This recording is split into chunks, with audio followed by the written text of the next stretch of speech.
संविधान पर बहस के दौरान बाबा साहेब भीमराव अंबेडकर को लेकर गृह मंत्री अमित शाह के एक बयान को लेकर राजनीति गर्म हो गई है।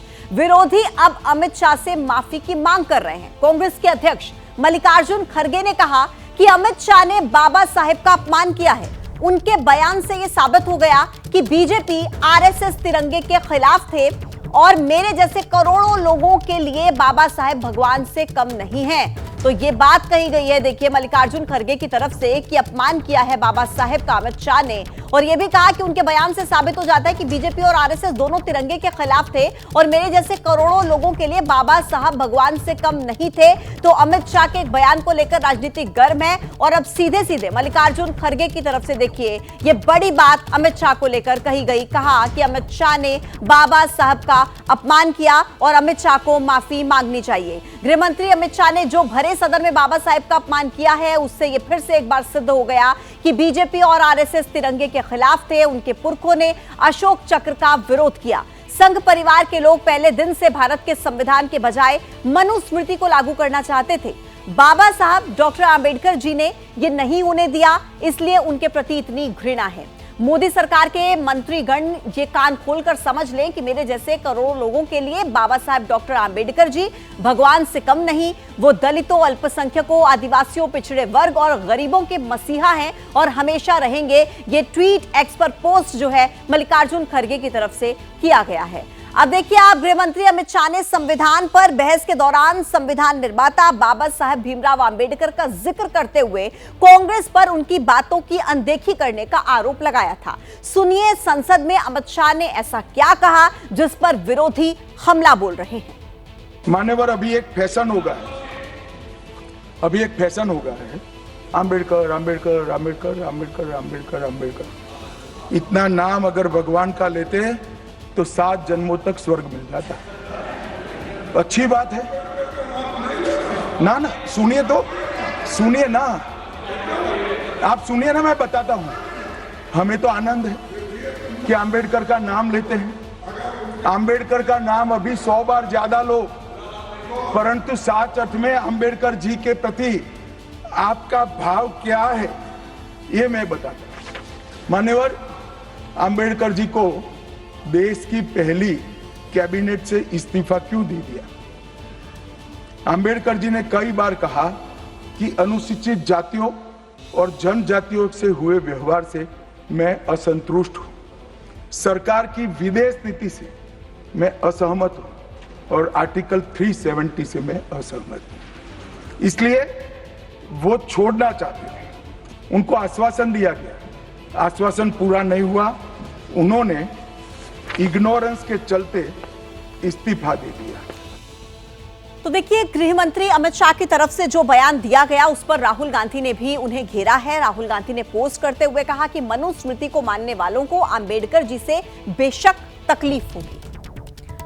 ये बात देखिए राहुल गांधी की तरफ से कही गई है। अमित शाह के बयान पर राहुल गांधी ने भी देखिए पोस्ट के जरिए ये हमला बोलते हुए कहा कि मनुस्मृति मानने वालों को अंबेडकर जी से तकलीफ होगी। तो लगातार कुल मिलाकर अब विपक्ष यहां पर अमित शाह के बयान को लेकर घेरता हुआ नजर आ रहा है। पहले मल्लिकार्जुन खड़गे ने पोस्ट करके देखिए हमला बोला और अब राहुल गांधी की तरफ से भी एक्स पर पोस्ट किया गया।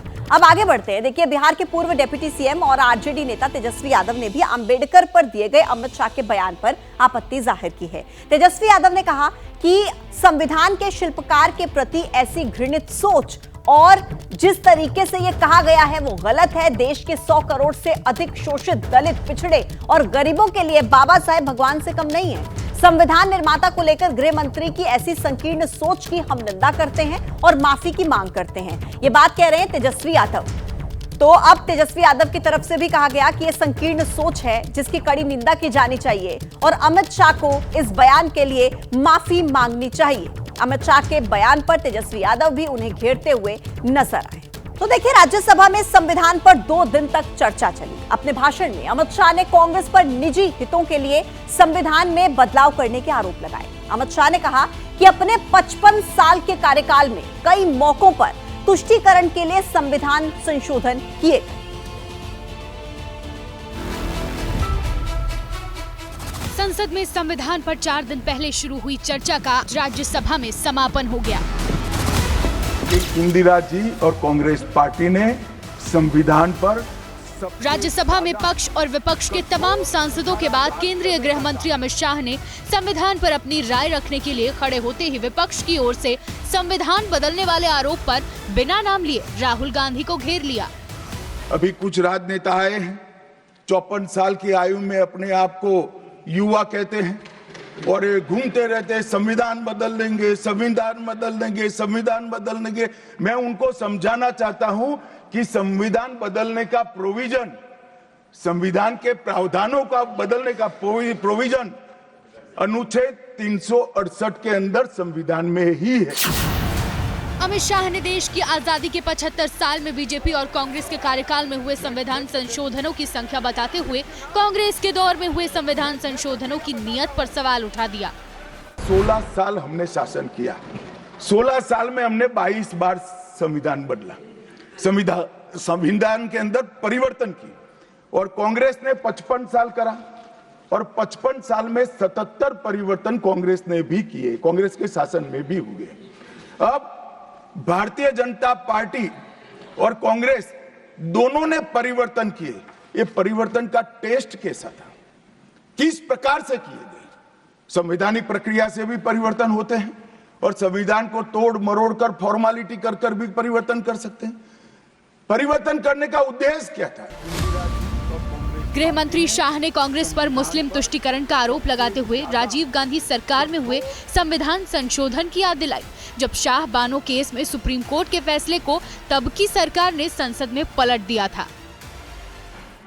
ट्रिपल तलाक समाप्त करना चाहिए और शाह बानो को मुआवजा देना चाहिए। दोनों जजमेंट सुप्रीम कोर्ट ने अलग अलग समय पर दिए थे, परंतु वोट बैंक की राजनीति हम नहीं कर रहे हैं। वोट बैंक की राजनीति कर कर मुस्लिम बहनों के साथ इतने साल अन्याय करने का काम एक कांग्रेस पार्टी ने किया। बैठिए। संविधान पर चर्चा में भाषण के दौरान केंद्रीय गृह मंत्री की ओर से लग रहे आरोपों पर कई बार कांग्रेस सांसदों ने आपत्ति जताते हुए जोरदार हंगामा किया। अर्ध सत्य नहीं बोलता हूं भाई, एक सेकंड। दोनों सदन में जब तक भाजपा का एक भी सदस्य है, धर्म के आधार पर आरक्षण हम नहीं होने देंगे। संसद में संविधान पर शुक्रवार को लोकसभा से चर्चा की शुरुआत हुई, जिसका अंत राज्यसभा में हुआ। पूरी चर्चा के दौरान कई बार नेहरू और इंदिरा गांधी के शासनकाल में हुए बदलावों और इमरजेंसी का जिक्र आया। कांग्रेस और बीजेपी दोनों ने एक दूसरे पर संविधान और उनकी मूल भावना में बदलाव करने के आरोप लगाए। तो देखिए, अमित शाह के इस भाषण पर कांग्रेस के अध्यक्ष मल्लिकार्जुन खड़गे ने कहा है कि उनके भाषण में सिर्फ गांधी परिवार को गाली देना और लोगों को गुमराह करने के अलावा कोई नई बात नहीं। उन्हें एक भी बात सच नहीं कही, जैसा कि अंबेडकर स्टैचू इसके जमाने में थोड़ी बनी, बॉम्बे में बिठाया, हमारे कर्नाटक में बिठाया, उसके बाद यहाँ पर दिल्ली में पार्लियामेंट के सामने बिठाया। क्या इन्होंने बिठाया? ये सब झूठ है। एक तरफ इंदिरा गांधी जी की तारीफ करे सो या अपना उनके कंडोलेंस में जो कहा था वो बोलते हैं, दूसरी तरफ रोज उठ के इंदिरा गांधी जी को, नेहरू जी को, गांधी परिवार को गालियां देते। चलिए आगे बढ़ते हैं और अगली खबर का रुख करेंगे, जहां दिल्ली में वोटर लिस्ट से नाम कटने को लेकर लगातार राजनीति गर्म है और अब संसद में बीजेपी के अध्यक्ष जेपी नड्डा के एक बयान को लेकर आम आदमी पार्टी हमला बोल रही है। जेपी नड्डा ने यह कहा था कि संविधान में मतदान के साथ साथ वोटर लिस्ट से नाम काटने का भी प्रावधान है, चाहे वो पूर्वांचली, रोहिंग्या, बांग्लादेशी या फिर कोई भी हो। अब केजरीवाल ने इसको एक मुद्दा बना लिया है और अभी का अपडेट यह है कि केजरीवाल ये कह रहे हैं बीजेपी पूर्वांचल के लोगों को घुसपैठिया बोल रही है और उनके वोट कटवा रही है। बीजेपी को दिल्ली के पूर्वांचली भाइयों से माफी मांगनी पड़ेगी। तो ये देखिए, अरविंद केजरीवाल की तरफ से ये कहा गया कि घुसपैठिया बोला जा रहा है बीजेपी की तरफ से पूर्वांचल के लोगों को और माफी मांगनी चाहिए बीजेपी को, ये कहना है अरविंद केजरीवाल का। आप हमारे यूपी बिहार के लोगों को बांग्लादेशी बोलेंगे, रोहिंग्या बोलेंगे, जो 40-40, 50-50 साल से यहाँ पे रह रहे हैं, उनका नाम कटवाने के लिए आप एप्लीकेशन देंगे, मैं वो सवाल नहीं उठाऊंगा सदन में। और उनको भारतीय जनता पार्टी के राष्ट्रीय अध्यक्ष कह रहे हैं कि वो रोहिंग्या हैं, बांग्लादेशी हैं, हम इसको बर्दाश्त कर लेंगे। यूपी, बिहार, पूर्वांचल के लोगों का कोई अपमान करेगा, उसके खिलाफ मजबूती से लड़ने का काम करेंगे। और आप हमारे नेता केजरीवाल के खिलाफ बोलेंगे तो उसका जवाब उसी भाषा में आपको दिया जाएगा। तो देखिए, बीजेपी के अध्यक्ष जेपी नड्डा ने दिल्ली में वोटर लिस्ट से नाम कटवाने को लेकर जो राजनीति हो रही है उस पर बोल रहे थे। उन्होंने कहा कि जिस संविधान से मतदान की ताकत मिलती है उसी संविधान में नाम कटवाने का भी प्रावधान है, चाहे वो पूर्वांचल के लोग हो, रोहिंग्या हो या बांग्लादेशी, सभी उसमें आते हैं।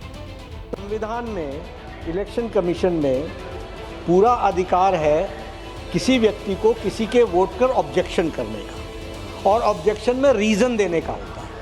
जिन लोगों ने भारतीय जनता पार्टी की तरफ से ऑब्जेक्शन दिया है तो साथ में रीजन भी दिया है, और वो चाहे पूर्वांचल हो, चाहे रोहिंग्या हो, चाहे बांग्लादेशी हो, चाहे घुसपैठिया हो, वो सब उसमें आते हैं। दूसरी बात, इसलिए इसको राजनीतिक रंग देने की जरूरत नहीं है।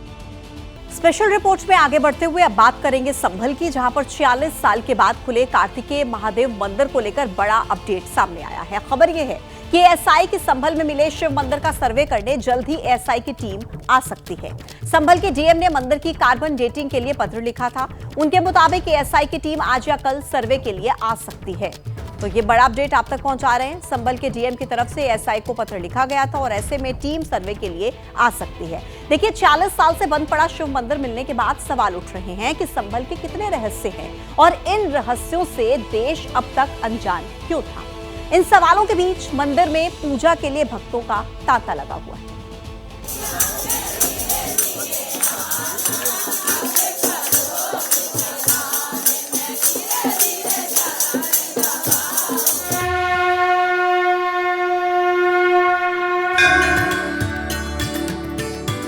झांझ, मझीरा, डमरू और मृदंग की गूंज से संभल गुलजार है।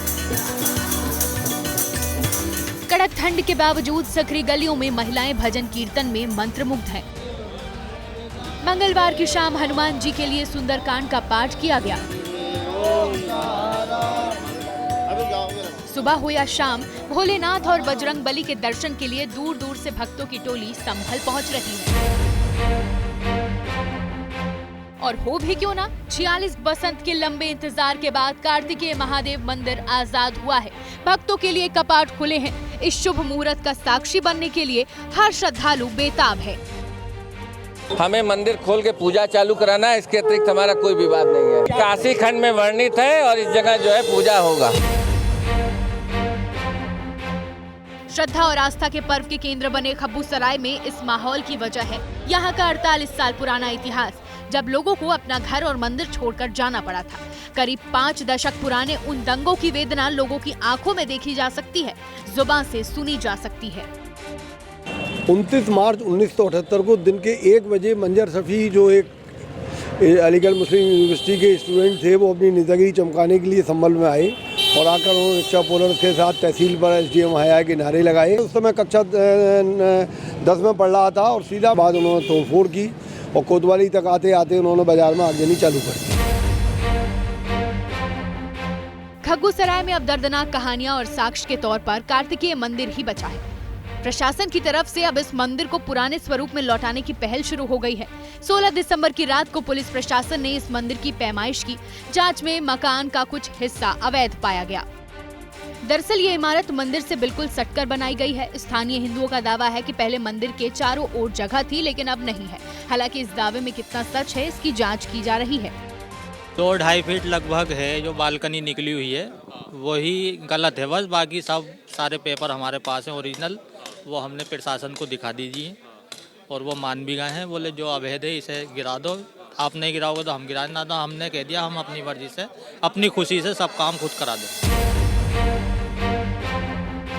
प्रशासन इस पूरे मामले की जांच पड़ताल में जुटा है ताकि अवैध अतिक्रमण को हटाया जा सके। इसके लिए हिंदूपुरा गांव के मैप का सहारा लिया जा रहा है। ये एक नक्शा है जो राजस्व विभाग का है, ये लेखपाल जी जो है लेकर के यहाँ पर आए हैं। तो ये जो तमाम गांव हैं और पुरे हैं उन सब में मिलान किया जा रहा है। राजस्व विभाग की टीम जो है वो मिलान कर रही है। दरअसल शनिवार को बिजली चोरी का पता लगाने प्रशासन की टीम संभल शहर के खग्गू सराय मोहल्ले में पहुंची थी। मोहल्ला मुस्लिम बहुल है। पुलिस और प्रशासन ने सावधानी के साथ बिजली चोरी की जांच शुरू की तो जर्जर अवस्था में मौजूद मंदिर पर नजर पड़ी।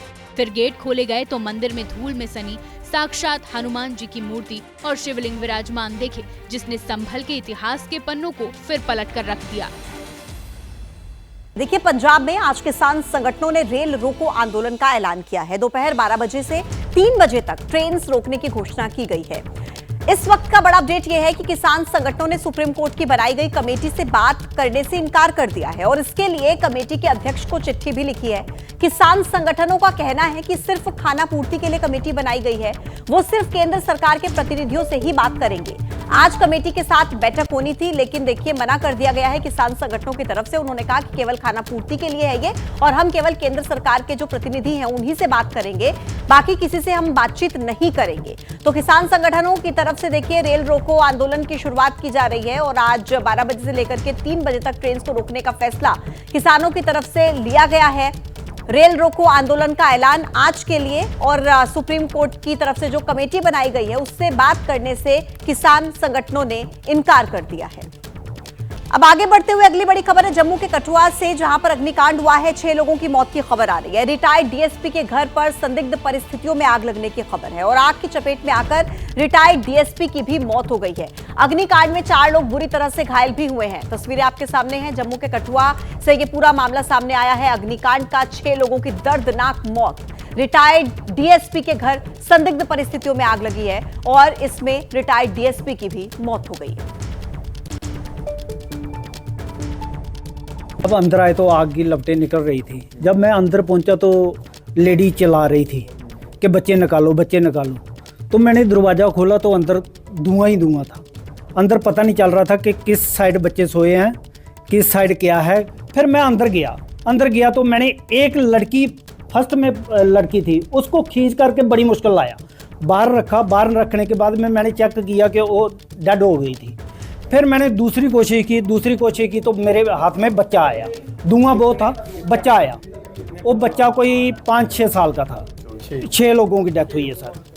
तो इस कारण मैंने टर्न बाय टर्न करके 6 के 6 को लोगों को बाहर निकाला। आजकल हर तरफ राजनीति में प्रियंका के स्वैग की चर्चा हो रही है, वरना बताइए जरा कि ना तो फिलिस्तीन का मुद्दा भी चर्चा में है और ना ही बांग्लादेश पर कोई बात होने वाली थी, लेकिन प्रियंका गांधी कंधे पर एक बैग टांगती हैं और वो खबर बन जाती है।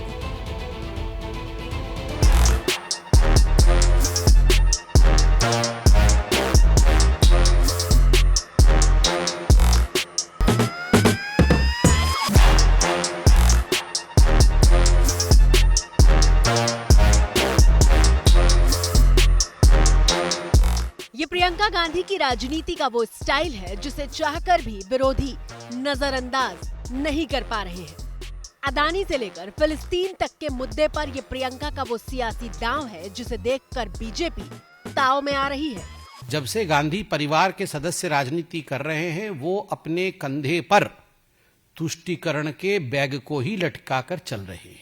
कभी भी देशभक्ति लटकाई नहीं है उन्होंने अपने कंधों के ऊपर, उसका भार उठाया नहीं है। उन्होंने हमेशा ही किस प्रकार से हम तुष्टीकरण कर सकते हैं उसी के बैग को लटकाया है। इसमें कोई दो राय नहीं है कि सांसद के तौर पर प्रियंका गांधी ने जब से अपनी पारी शुरू की है, वो विपक्ष का सबसे चमकता हुआ चेहरा बन गई है। प्रधानमंत्री जी यहाँ सदन में संविधान की किताब को यूं माथे से लगाते हैं, लेकिन संभल में, हाथरस में, मणिपुर में जब न्याय की गुहार आती है, उठती है, तो उनके माथे पे शिकन तक नहीं आता।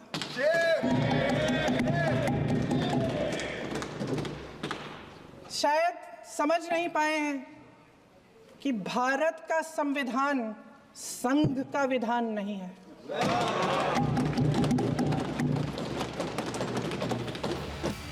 संसद के भीतर प्रियंका की आवाज और सदन के बाहर उनका कंधे पर लटका बैग सियासी सुर्खियां बन रहा है। decide what clothes I wear now? Who's going to decide that? That's typical patriarchy, that you decide what clothes women wear also. Okay, ma'am. I don't subscribe to that. I will wear what I want. 10 दिसंबर को प्रियंका गांधी राहुल के साथ काले रंग का bag लेकर संसद पहुंची थी, जिसमें मोदी और अदानी की तस्वीर के साथ लिखा था मोदी अदानी भाई भाई। 16 दिसंबर यानी सोमवार को प्रियंका गांधी फिलिस्तीन लिखा हुआ बैग लेकर संसद पहुंची और यह है आपकी स्क्रीन पर सबसे ताजा तस्वीर, जब मंगलवार को प्रियंका गांधी बांग्लादेश वाला बैग लेकर पहुंची, जिस पर लिखा था बांग्लादेश में हिंदुओं और ईसाइयों के साथ खड़े हो। बांग्लादेश के अल्पसंख्यकों को न्याय दो, न्याय दो, न्याय दो। We want justice, justice, justice. We want justice, justice, justice. Priyanka Gandhi समेत कांग्रेस के कई सांसद आज बांग्लादेश वाला बैग लेकर संसद पहुंचे थे। कांग्रेस सांसदों के साथ प्रियंका ने बांग्लादेश के अल्पसंख्यकों को न्याय दिलाने के मुद्दे पर प्रदर्शन किया।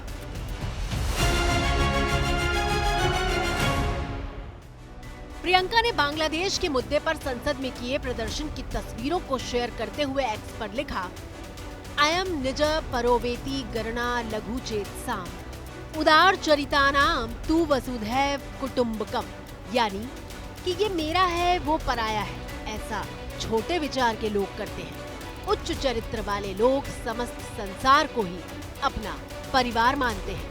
भारत का अपमान नहीं सहेंगे, नहीं सहेंगे, नहीं सहेंगे। सेना का अपमान नहीं सहेंगे, नहीं सहेंगे, नहीं सहेंगे। सोमवार को प्रियंका गांधी ने लोकसभा में भी बांग्लादेश में हिंदुओं के खिलाफ हो रहे अत्याचार को रोकने के लिए सरकार से दखल देने की अपील की थी।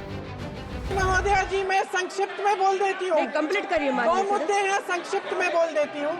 पहला मुद्दा ये है कि बांग्लादेश में जो अल्पसंख्यकों के साथ, जो हिंदुओं और ईसाइयों के साथ अत्याचार हो रहा है, उसके खिलाफ इस सरकार को आवाज उठानी चाहिए। बांग्लादेश की सरकार के साथ बातचीत करनी चाहिए और पूरा समर्थन देना चाहिए।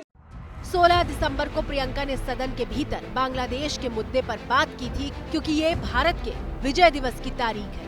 16 दिसंबर को ही 1971 के युद्ध में भारत को पाकिस्तान पर बड़ी जीत मिली थी और युद्ध खत्म होने के बाद 90,000 से ज्यादा पाकिस्तानी सैनिकों ने भारत के सामने सरेंडर किया। उस समय भारत अकेला खड़ा था, पूरे विश्व ने कोई सुनवाई नहीं की। बांग्लादेश में जो हो रहा था, बांग्लादेश की जनता, हमारे बंगाली भाई बहनों की आवाज कोई नहीं सुन रहा था। उस समय भारत की जनता एक होकर अपनी सेना के साथ खड़ी हुई। इंदिरा गांधी जी उस समय प्रधानमंत्री थी, मैं उनको नमन करना चाहती हूँ। इस देश की महान शहीद हैं, जिन्होंने कठिन से कठिन परिस्थितियों में साहस दिखाया और एक ऐसा नेतृत्व दिखाया जिससे ये देश विजय हुआ। लेकिन जिस मुल्क को हिंदुस्तान ने आजादी दिलाई, जिसका वजूद भारत की वजह से है, वो बांग्लादेश एहसान फरामोश जैसी बातें करने लगा है। जानते हैं क्यों? दरअसल विजय दिवस पर प्रधानमंत्री मोदी ने बहादुर सैनिकों के साहस को सलाम करते हुए सोशल मीडिया पर लिखा था, विजय दिवस पर हम देश के वीर सैनिकों के शौर्य और बलिदान को सलाम करते हैं, जिन्होंने 1971 में भारत की ऐतिहासिक जीत में योगदान दिया। उनके निस्वार्थ समर्पण और अटूट संकल्प ने हमारे राष्ट्र की रक्षा की और हमें गौरव दिलाया। लेकिन उसी बांग्लादेश की अंतरिम सरकार के कानूनी सलाहकार आसिफ नजरुल ने मोदी की पोस्ट का स्क्रीनशॉट शेयर करते हुए आपत्ति जताई और लिखा कि ये बांग्लादेश की जीत थी, भारत तो सिर्फ एक सहयोगी था। अब देखिए, इसे बांग्लादेश की एहसान फरामोशी नहीं कहेंगे तो भला क्या कहेंगे। दरअसल करीब 3 महीने पहले इसी साल अगस्त से बांग्लादेश में हिंदुओं पर हमले हो रहे हैं। प्रियंका बांग्लादेश के इन्हीं मुद्दों की तरफ ध्यान खींच रही थी और बांग्लादेश से ठीक पहले प्रियंका ने फिलिस्तीन की बात करने के लिए बैग वाला दांव चला था।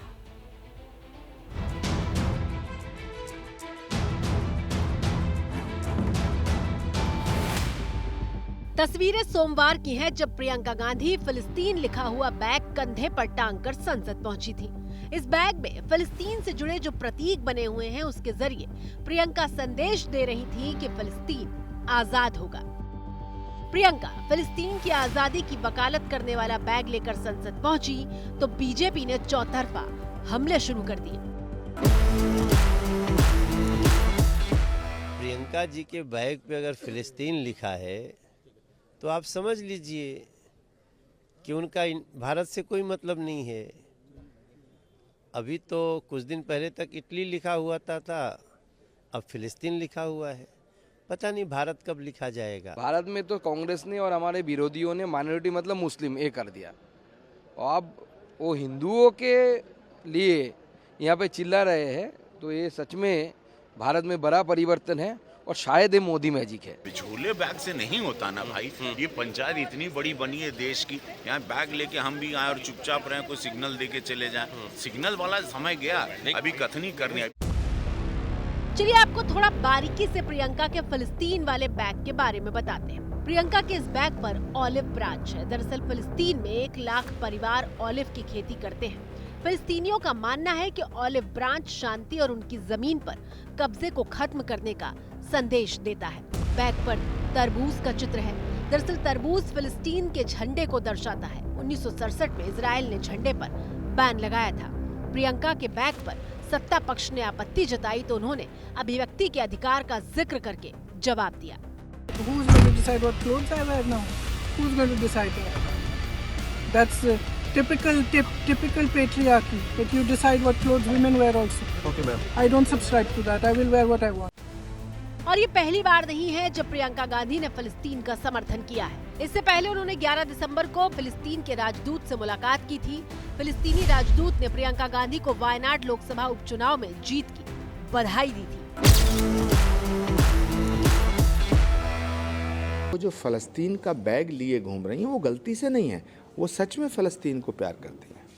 कई बार मेरी उनसे बातें भी हुई थी, तो she love Palestine, she like Palestine, वो फलस्तीन को प्यार करती हैं।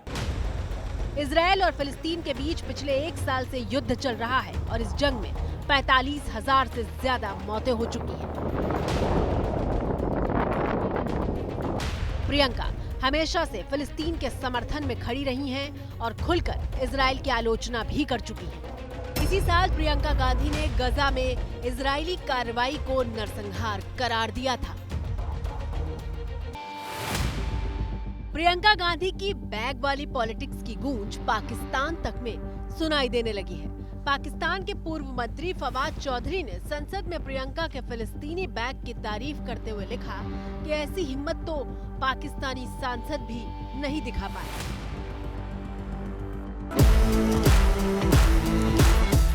प्रियंका वडेरा जी का स्टेप पाकिस्तान को अच्छा लगता है, भारत को नहीं। उनके जो भी कदम हैं वो पाकिस्तान को अच्छे लग रहे हैं। भारत को अच्छे लगने वाले कदम कब उठाएगी कांग्रेस? भारत को अच्छे लगने वाला कार्य कब करेगी कांग्रेस? तो इस देश का दुर्भाग्य यही है कि पार्टी भारत की और उनके कर्मों से खुश होता है पाकिस्तान। प्रियंका गांधी की बैग पॉलिटिक्स वाली पहली तस्वीर 10 दिसंबर को सामने आई थी, जब वो मोदी अडानी भाई भाई वाला बैग लेकर संसद पहुंची थी। मोदी अडानी भाई भाई, ये देखिए, ये पीछे देखिए, मोदी अडानी भाई भाई, इसका मतलब क्या रहा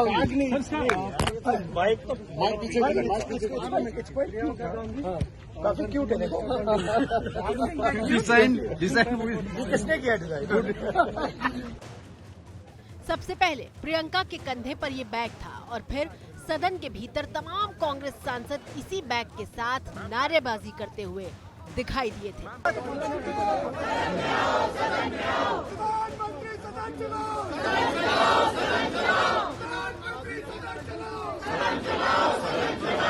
सारा जो भी कर रहे हैं ये इसीलिए कर रहे हैं क्योंकि ये अडानी पर बहस नहीं चाहते।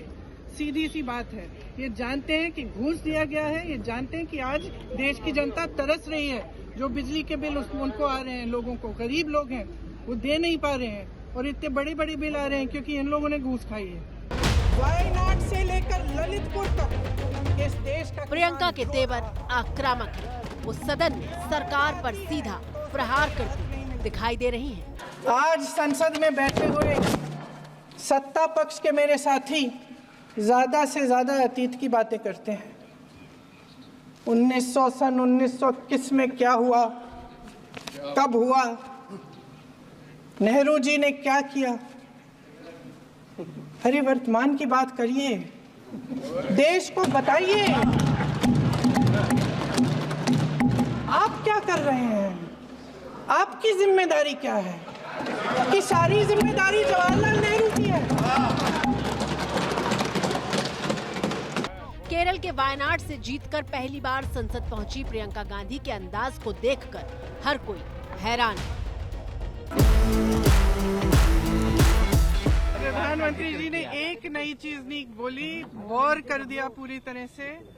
मुझे बहुत दशकों बाद ये एहसास हुआ कि मैं वो जो स्कूल में जो मैथ का डबल पीरियड होता था ना, कि मैं उसमें बैठी हूँ और उसमें वो नड्डा जी भी ऐसे हाथ मल रहे थे, फिर मोदी जी ने उनकी तरफ देखा तो अचानक वो ऐसे लगने, एक्टिंग करने लग गई कि मैं सुन रहा हूँ।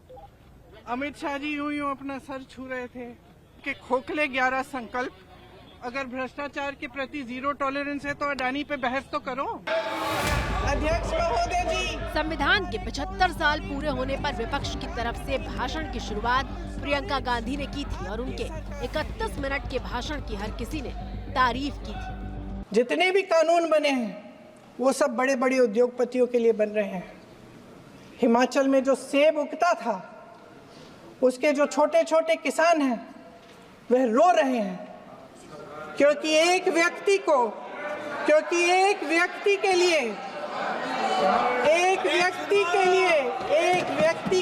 सब कुछ बदला जा रहा है। राहुल गांधी ने खुद कहा था कि उनके पहले भाषण से प्रियंका का संसद में दिया भाषण काफी अच्छा है। Wonderful speech. Better than my maiden speech. Let's put it like that.